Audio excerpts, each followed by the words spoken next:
मित्रांनो, जरा आज नेपाळवरती नजर मारूया.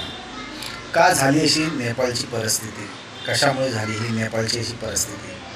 नेपाळ एक हिंदू राष्ट्र आहे. दुसरं राष्ट्र तिथे दुसऱ्या धर्मातले किंवा दुसऱ्या जातीतले लोक आहेत तिथे, पण खूप कमी प्रमाणात आहे. पण बघायला गेलात तर जास्त संख्या आणि जास्तीत जास्त लोक तिथे हिंदू आहेत आणि हिंदू राष्ट्र आहे. लक्षात घ्या विषय. नेपाळ हा वेगळा देश आहे आणि वेगळ्या देशामध्ये नेपाळ हा हिंदू राष्ट्र आहे. मग इथं अशी परिस्थिती का निर्माण झाली? तर इथल्या जे राजकीय, पहिले राजेशाही होती, नंतर लोकशाही आली. लोकशाहीमध्ये काय केलं की जे मेन तिथले मेन पुढारी होते, मेन अधिकारी होते, जसे मेन आमदार, खासदार, MP, MLA, हे सगळे तिथे तानाशाही चालू होती. तानाशाहीगिरी सगळीकडे तानाशाही चालू होती. मग विषय झाला कुठे? Social media. आता सोशल मीडियाचा विषय कसा झाला तर सोशल मीडियावरती लोक त्याचा आवाज उठवत होते.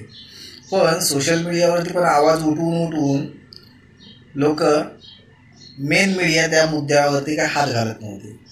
आणि ह्यांनी काय केलं, तिकडल्या पंतप्रधानांनी सोशल मीडिया बंद करून टाकली आणि मेन मीडिया चालू होती. पण मेन मीडिया पण काय त्याच्याबद्दल जे काय भ्रष्टाचार चालू होते तिकडले नेपाळचे मुख्यमंत्री, प्रधानमंत्री जे काय भ्रष्टाचार करत होते, आमदार, खासदार, सोशल मीडिया त्यांची जशी बोलतात ना, एक गुलाम असतो दावणीला बांधलेला, तसं गुलामासारखं काम मेन मीडिया करत होती. जशी आपल्या भारतातली आता मीडिया आहे जी मोदींची साईड घेऊनच बोलते, मोदींविरोधात काय बोलत नाही, तसंच तिकडे चालू होतं. मग शेवटी लोक कंटाळले आणि झाला विद्रोह. कशामुळे झाला तर social media, YouTube, Facebook, Insta, तिकडे अजून बरेचसे काय ॲप होते, सगळे ॲप बंद केले आणि तिकडल्या पंतप्रधानाने काय दिली, शूट अँड साईडची ऑर्डर दिली. तिकडल्या जो मेन पोलीस दल होता त्याला, जो कोण येईल त्याला गोळीबार करा. आता गोळीबार केला, त्याच्यामध्ये 40 लोक मेली आणि 40 लोक मेल्यानंतर तिकडल्या जी पोलीस दल होते, जे पोलीस प्रशासन होतं, त्यांनी सांगितलं की आता आम्ही गोळीबार करणार नाही किंवा आता भीड होणार नाही. म्हणजे जी काय आता तिथे जे झालं जाळपोळ, ती आता काही ताब्यात येणार नाही. त्यांनी जे तिकडले युवा होते, यूथ आहे तिकडला, जो युवा वर्ग आहे, त्या युवा वर्गाने पहिलं काय केलं, तिकडली जी मेन मीडिया होती त्या मेन मीडियाचं ऑफिसच जाळून टाकलं. त्याच्यानंतर ते संसदकडे आले आणि संसदकडे आल्यानंतर त्यांची संसद जाळली त्यांनी. आणि तिकडले जे पंतप्रधान होते त्यांना जे कोण आमदार, त्यांना खासदार जो भेटल ते त्याला तो पळून मारत होता. असा विषय चालू होता. हे का झालं तर तानाशाही जास्त झाली, अरेरेपणा जास्त झाला, हुकुमशाही जास्त झाली. कारण जिथे हुकुमशाही उत्पन्न होते, म्हणजे कोणतीही गोष्ट उत्पन्न होते, तिथे ती गोष्ट संपुष्टात पण येते. लक्षात ठेवायचा हा विषय.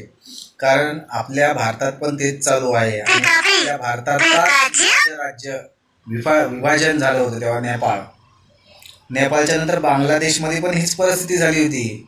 बांगलादेश नंतर श्रीलंकेमध्ये पण हाच हे आहे. आणि आता आपल्या देशाचे प्रधानमंत्री घाबरलेत म्हणजे हवा एकदम अशी टाईट झाली, सिक्युरिटी वाढवले, डबल सिक्युरिटी केले. लक्षात घ्या विषय. येणार आहे, सगळ्यांची बारी येणार आहे, त्याच्यामुळे सगळ्यांनी तयार राहावा. पण आपल्या भारतात तसं होणार नाही. का? कारण आपल्या भारतामध्ये जास्तीत जास्त दंगे हिंदू मुसलमानवरती घडवले जातात. तर आपल्या भारतात असा काही झाला तर हे लोक अरे तो नथुराम आला तिकडे आणि हा इकडून आला, मौलवी आला, ह्या मौलवी आणि नथुराममध्ये भांडणं लावून देतील आणि हे आपले राजकीय जे मंडळी आहेत परत आपली पोळी भाजून घेतील. त्याच्यामुळे मित्रांनो, मला तरी वाटतं आपल्या भारतात अशी कोणती गोष्ट होणार नाही.